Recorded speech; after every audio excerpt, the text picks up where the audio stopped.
പുതുക്കത്തിന്റെ ആത്മാവാണ് നമുക്ക് ദൈവം തന്നിട്ടുള്ളത്. പുതുക്കത്തിന്റെ ദൈവമാണ് നമുക്ക് ഉള്ള ദൈവം. Every day is A new day. എല്ലാ ദിവസവും ഒരു പുത്തൻ ദിവസമാണ്. ആ പുത്തൻ ദിവസം ദൈവത്തിന്റെ മുഴുവൻ ആളത്വത്തോടുകൂടെ നവീനതയിൽ, പുതുക്കത്തിൽ മനസ്സിലാക്കണം, അടുത്തറിയണം, പിൻപറ്റണം, ആരാധിക്കണം. ആ ഒരു വ്യഗ്രത ഉണ്ടായിരിക്കണം. ദൈവമില്ലാതെ, ദൈവത്തിന്റെ പരിപാടികൾ നമ്മൾ ഏറ്റെടുക്കാതെ ദൈവത്തിന്റെ അനുഗ്രഹം നമുക്കുണ്ടാകുന്നു. നമ്മളത് വളരെ കർക്കശമായ രീതിയിൽ മനസ്സിലാക്കണം. അപ്പോ നമ്മൾ കർത്താവിനെ സേവിക്കുക, അനുഗമിക്കുക, ആരാധിക്കുക എന്ന് പറഞ്ഞാൽ എല്ലാ കാലത്തും, എല്ലാ ദിവസവും, എല്ലാ സമയങ്ങളിലും പുതുക്കത്തിന്റെയും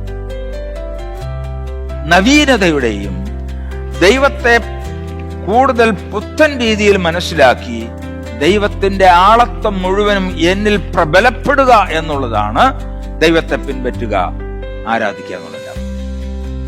അത് നടക്കാത്തടത്തോളം കാലം പ്രവാചകന്റെ പുസ്തകത്തിൽ പറഞ്ഞിട്ടുള്ളത് പോലെ നമ്മളെല്ലാം ഇതുകൊണ്ട് ആരാധിക്കുന്നവരാണ്. ഇതുകൊണ്ടാ? അധരങ്ങൾ കൊണ്ട്. അപ്പൊ ഇന്ന് ഞാൻ പള്ളിയിൽ വരുമ്പോൾ, ആലയത്തിൽ വരുമ്പോൾ എനിക്ക് ദൈവത്തോടുള്ള, ദൈവത്തെക്കുറിച്ചുള്ള, ദൈവത്തെ എങ്ങനെ പ്രാപിക്കണം എന്നുള്ള പുതുക്കവും നവീനതയും ഉത്സാഹവും എന്നിൽ ഉണ്ടോ, അതിനനുസരിച്ചാണ് ദൈവം എനിക്ക് പകരപ്പെട്ട് കിട്ടുന്നത്. അങ്ങനെയാണ് ദൈവം എന്നിൽ പ്രബലപ്പെടുന്നത്. അത് നമ്മൾ മനസ്സിലാക്കണം.